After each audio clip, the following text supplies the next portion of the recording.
Hey guys, welcome back. In today's video, we are talking about the AMC plan, the starting squeeze price, low liquidity reserve, and many more in this video. First, we take a look at this. AMC solid 100 million plus weekend at the box office. Good start to 2025. So already we're obviously on track for a very good year. Now it's already predicted that 2025 will obviously be even bigger. We have many factors this year, which is obviously very good. We have movies coming up that's lined up that's also looking to be very promising. And so the box office is generally going to be a very big one this year. Now, that's obviously going to help AMC, and it's also going to aid to the recovery of the whole industry because it's going to allow us to get more revenue. It's going to allow us to make more money. So that's why obviously this is what we want. Another thing, understanding with, of course, in terms of understanding the box office doing well, why it's good for AMC, is because in a good box office, it means that we'll have more attendance. And now when you take a look at this, AMC, they're obviously beating everything. Unfortunately for Cokes, AMC is pounding out sales. Popcorn, chocolate, merch, alcohol, tickets, A-list memberships are trending higher and setting records. Never has AMC had this kind of dollar velocity. DVF is here. So what we are looking at is obviously talking about how AMC is obviously able to profit from box office. And it's not just from the fact that they are able to sell tickets. Remember, when we see a higher box office, it's likely to see that more and more people are coming to watch the movies. When people go watch the movies, they tend to not just only watch the movies. We obviously have other things like popcorn, chocolate, merchandise, alcohol, and all of these things as well. Now remember, the A-list membership is also something that incentivizes people to sign up, that incentivizes people to go to AMC. And so we have all of these things that allow us to obviously benefit not just from people coming to watch the movie in terms of just the pure ticket prices, but of course so much more. And that's why it's important. And so people are not just investing to AMC because they're seeing the box office go up. People are investing to AMC because they understand how in the uprise of the box office, how AMC is able to profit off that. And that's what's important. And again, some of the things you can be obviously looking at is the AMC Go plan. This is something that they talked about in the earnings. I want to bring it in because this is what they want to do going into 2025 and of course in the future. And what you can see is the things that they've done. Now, what they want to do is obviously you guys can see seat upgrades at flagship theaters. Now, that's of course, like we said, they need to create incentives for people who want to go to AMC movie theaters as opposed to others. Now, I'm sure everyone will understand the reasoning behind that, obviously. And again, like we talked about with the sale of membership as well. But some other things that you can be looking at is in terms of benefit of what they're doing. Now, one of the things was their lamp replacement, and this is going to be cost savings. Now, I want to go deep dive into cost savings just for a quick moment. And the reason why I say this is because in this example, obviously, you can see biotech is obviously talking about the lamps. But remember, any savings in cost will be things that will make profit for AMC, because by cutting down operational costs, we obviously are able to then make profit. Now remember, this energy is only just one. AMC has done multiple other factors, like we talked about the debt restructure as well, with the 25 basis points that we're seeing with the interest rate cuts. These are all cost savings. And so one thing that I'm looking at in terms of what AMC is really focusing on for 2025 is of course trying to cut down the operational cost. Now that itself is very important because we're going into a year where we're going to be seeing the AMC revenue increase like we have in the past.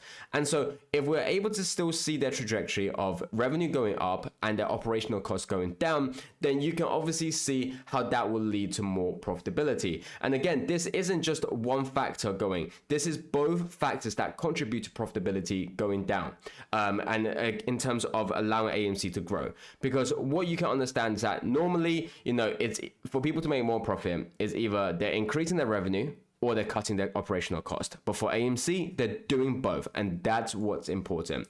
Now, another thing is obviously increased movie attendance is obviously seeing this. Now, like I said, there is many reasons to understand in terms of why an increase in movie attendance will allow AMC. Ticket sales, memberships, merchandise, concessions, all of these things that will all come from increased movie attendance. And so that's why it's important. And that's why they're obviously increasing equipment. You can see from the very start, we talked about the seats, we talked about the Coke machines, they're only going to be doing more. And that's why I'm very excited for the 2025 of AMC. Now, let's take a look at the squeeze price. And I'm curious to hear what everyone's opinion is.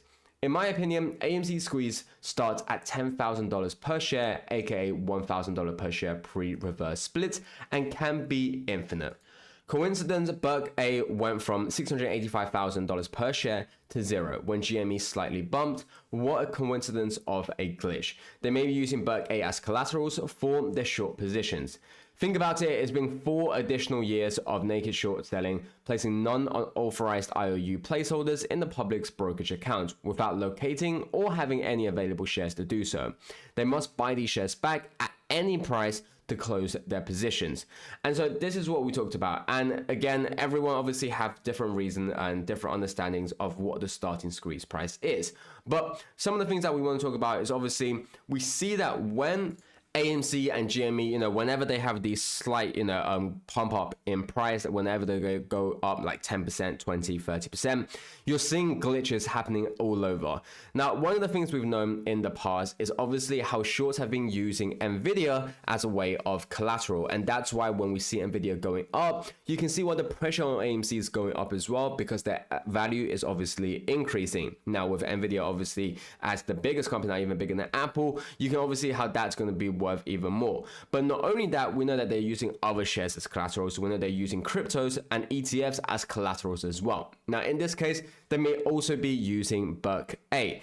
And if they are, and again, this is Berkshire Hathaway, and if they are doing so, then we can understand that the money that's involved, the money that's used to trap and manipulate the price of AMC is obviously in the hundreds of billions, if not trillions, because when you understand the market cap of Nvidia, when you understand the market cap of Berk A, when you understand the market cap of the overall crypto market cap, you see how much money is involved. And that's why we know that AMC will go to an even higher value. And remember, it's been 4 additional years. You can see what Biotech says here. Adding cheap synthetic shares to dollar cost average down while you can is a great strategy. AMC recovery is well on the way and the company eventually will show profits. Not financial advice, just common sense. So the reason why I'm talking about this is because how it links with here. 4 additional years. Remember, it's very likely, and like we've talked about, is because there is no definite proof, but there's very valuable data that we can use to show that the float of AMC has been created multiple times over. There should only be a limited amount of shares of AMC, but we've already seen 10 times that, 100 times that. Now, what that means is that obviously there's synthetics in the market. And when we see and when we do buy AMC, and this is something that everyone is constantly doing. Again, this is not financial advice, so do take us a grain of salt, make sure to do your own due diligence and research. But when you look around, when you talk to other, apes in the community, other AMC retail investors, what you'll see, what you'll tend to see is that the majority of them, when they see the price going down or when they see the price staying stagnant, they're not selling their shares, but rather they're buying even more shares. Now, by buying even more shares and not selling any shares, you're obviously buying the synthetics because no one's selling shares, meaning no real shares are being, going back into the market for other people to buy. But yet you're still able to buy shares. That means that there are synthetics in the liquidity. And that's what you're buying. And it's been 4 additional years of this. And so people have been buying up synthetics. And that's why, like we said, the price can start at $10,000 per share. Something else to be also looking at is the liquidity. You can see bank reserves just fell below 3 trillion. This is the same level of bank reserves we were just at prior to the regional banking crisis of March 2023. So you can see how we're already seeing many worrying signs. For those of you paying attention to the macro economy, you'll see multiple things. Now, firstly, we talked about in terms of the banking crisis, and that ranges from a variety of things. Low liquidity reserve, We talked about the over leverage on their derivative positions. A lot of banks are actually, whilst they're still posting a realized profit, their unrealized losses are actually even bigger. So really they're not in profit. So they're obviously not in a good position. Their loans are becoming bad. The mortgage, the commercial mortgage, commercial real estate mortgage is obviously bad as well. So there are multiple factors, and that's showing. You can even see here, reverse repo, 231 billion. Now, what you can see from this is that recently there's a massive injection. Now, when there is a massive injection, it means that someone's lacking liquidity. It means that someone is struggling. So when you pair that up with a bank, in terms of a low bank reserve that we talked about here, that is obviously linked to this. When you talk about the derivative positions, the lack of loans, the mortgages going bad, you see exactly what's happening in the market. Anyway, guys, thanks for watching the video. I'll catch you guys next time.